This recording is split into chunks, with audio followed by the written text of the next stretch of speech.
बचपन की ईद याद आती है आपको? जी बिल्कुल आती है, क्यों नहीं आती, क्योंकि अब उस फेज़ से गुजर के फिर सेकंड फेज़ में आए, थर्ड फेज़ में डिलीवरिंग एंड पे आ गए हैं। हाँ।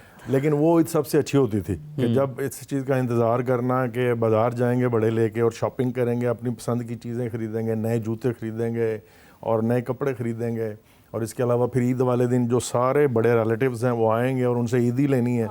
कुछ तो खुद ब खुद दे देते हैं और कुछ के पीछे नहीं नहीं मुझे ये चाहिए। तो वो उससे बेहतर टाइम नहीं हो सकता जो बचपन का होता है ईद वाला। लेकिन अब भी खुशी होती है कि जब हमारे बच्चे या रिलेटिव्स के बच्चों के साथ हम मिलते हैं तो उनको ईदी दे के भी खुशी होती है। ये इसका भी एक अपना ही मज़ा है। लेकिन यह है कि ईद का मौका एक ऐसा मौका है कि जहाँ पे सारे फैमिलीज़ इकट्ठी होती हैं और इकट्ठे होने के बाद फिर एक दूसरे को कुछ अरसे के बाद मिले होते हैं, या रूटीन में मिलना नहीं होता। तो वो एक ऐसी खुशी है, एक ऐसा एहसास है कि एक दूसरे को बंदा जो है ना वो फिर प्रेज़ करता है कि हाँ यार ये ऐसा मौका बना है। फिर मैं समझता हूँ कि ईद के कुछ दिनों बाद तक ये फिर सिलसिला फैमिलीज़ में चलता रहता है। हमारे यहाँ तो ऐसा है कि आना जाना लगा रहेगा, एक दूसरे का घर जो है वो विज़िट करते हैं।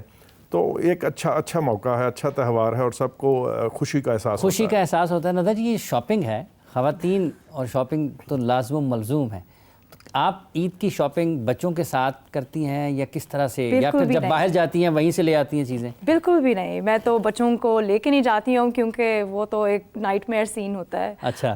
मैं एक्चुअली सबको गिन के मैं वो पहले लेती हूँ ईद, इनकी आउटफिट्स और वो सारा, और ईद के दिन में ऑब्वियसली ईदी भी डिस्ट्रीब्यूट करना होता है। और मैं तो बच्चे वैसे ज़बरदस्ती करते हैं ईदी? नहीं मामा, कभी कभी वो अपने नोट्स गिन लेते हैं, कंपेयर करते हैं अपने पप्पो कितनी दिया है, अच्छा चाची ने कितनी दी, और पूछते भी हैं। तो ऑब्वियसली बट बड़ा मतलब अच्छा माहौल होता है। It's very nice, very warm. तो बच्चों को देखना जब वो एक दूसरे के साथ एक दूसरे के जो ईदी है वो गिन रहे हैं, इंजॉय तो करती होंगी फिर? ऑफ कोर्स आई मीन एक ये हमारा वाहिद मतलब फेस्टिवल और या आप समझ लो स्पेशल ओकेजन होता है जिनमें ऑब्वियसली।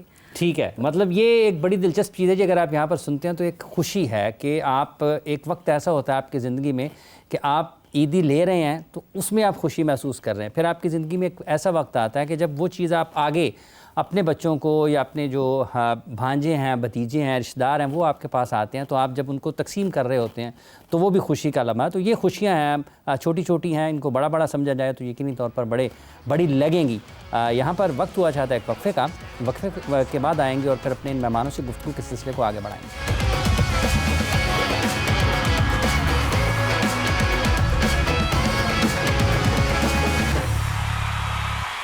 ज़ोर का जोड़, ईद स्पेशल, ईद का समा है। आपको एक मरतबा फिर खुश आमदीद कहते हैं। हमारे पास यहाँ पर ताहिर साहब मौजूद हैं, हमारे पास नदा परवेज़ हैं, तैयब रज़ावान हैं, सजाद ताफू साहब बड़ा अच्छा गिटार बताते हैं, और किरण बहुत अच्छा गाती हैं। आगाज़ प्रोग्राम को उन्होंने किया है एक बड़े ही अच्छे सुरीले गाने के साथ।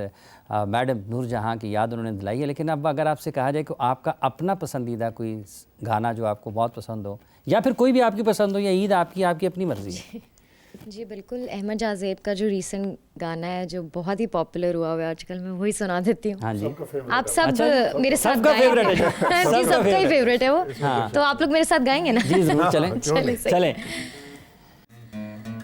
नूरे जहां और नूरे मोहब्बत दोनों जुड़े तुझसे पिया, पागल या जोगी मुझको कहो तुम, हाँ मेरा इश्क सबसे जुदा, तेरी ही खातिर लूं 100 जन्म में, चाहे हो जो भी भला, ना मैं हूँ आशिक ना मैं दीवाना, कह दो मुझे जो पिया, तेरा मेरा है प्यार अमर, तू चाहे तो कदमों में सर रख दूं, ये जीवन क्या अगर मांगे तो मेरी जान नजर कर दूं, तेरा मेरा है प्यार अमर। वाह वाह वाह, बहुत अच्छे।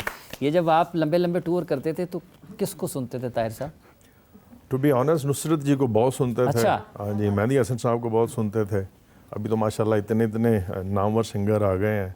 और लेटली सजाद अली साहब को बड़ा सुनते रहे अच्छा। हैं।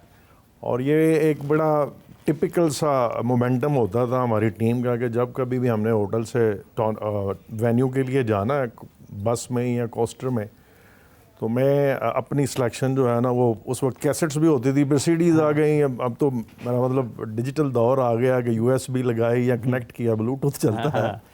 तो वो यही होता था, हर किसी ने देखना ताहिर देना ज़रा वो अपनी सीडी या जो भी हो, जो भी है। मेरी सिलेक्शन को एडमायर करते थे। अच्छा। सो वो जो 35 मिनट कभी 25 मिनट या 30 मिनट कभी इससे ज़्यादा का भी सफ़र होता था कि वेन्यू तक पहुंचने में जो लगता था हमें टाइम, वो फिर हम म्यूज़िक सुन के ही जाते थे। अच्छा। म्यूज़िक से ये होता है कि एक तो आप साइकोलॉजिकली आप you start feeling at ease, ठीक है। आपका जो स्ट्रेस का लेवल है वो कम हो जाता है, आप दूसरी जगह पे चले जाते हैं जहां आपको अच्छा लगता है, जो फ्रेम ऑफ माइंड है ना आपका वो टोटली चेंज हो जाता है। ना कि आप गुमसुम बैठे हों और मैच के मतलब सोचते रहें ये ना हो जाए वो ना हो जाए, उससे स्ट्रेस जो है इंक्रीज होती है। सो म्यूजिक से बंदा थोड़ा अपने आप को लाइटन अप करता है, तो इस यही एक तरीका था।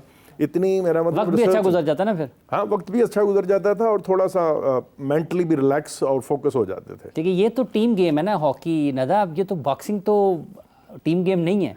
टीम गेम नहीं है, बट जिस तरह इसने कहा है एक्चुअली म्यूज़िक जो है ना मैच से बिल्कुल खेलने से पहले हम यूजुअली सुनते हैं वही टू रिलीव स्ट्रेस और आपका ज़रा थोड़ा आपका गेम और इन द जोन आप आएँ और ज़रा फोकस और रिलैक्स रहें जस्ट बिफोर कंपटीशन, तो काफ़ी इट डेफिनेटली हेल्प्स। अच्छा, एक तो ये हो गया ना कि म्यूज़िक के हवाले से, दूसरा ये है कि ये तो एक दूसरे को मोटिवेट कर लेते हैं। अगर कोई टीम गेम में है ना, मतलब 11 लोग हैं, 4 5 6 उसके साथ होंगे, फिर उनका सपोर्ट स्टाफ होगा। बॉक्सर कैसे मोटिवेट करता है अपने आप को? अकेले से अपने आप से बात करता है आई सपोज। और दूसरी बात ये कि जब आप compete कर रहे हैं, आपके जो कॉर्नर में जो आपके टीम होते हैं ना, आपका कोच होता है, वो आपके सिंपल इंस्ट्रक्शंस भी देते हैं, वे आपको मोटिवेट भी करते हैं।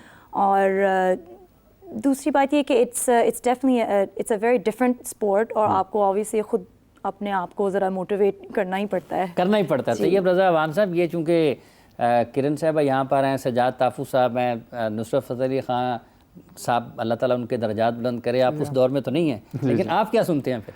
हमारा जो खेल है वो मिट्टी से जुड़ा और हम सूफीज़म के बहुत ज़्यादा करीब हैं। अच्छा। तो हम ज़्यादातर सूफीज़म से रिलेटेड ही सुनते हैं। आबदा परवीन साहिबा जो हैं, अच्छा, उनको ज़्यादा सुनते हैं। और एक रूना लैला जी हैं, वो बहुत अच्छी जो है शायरी है वो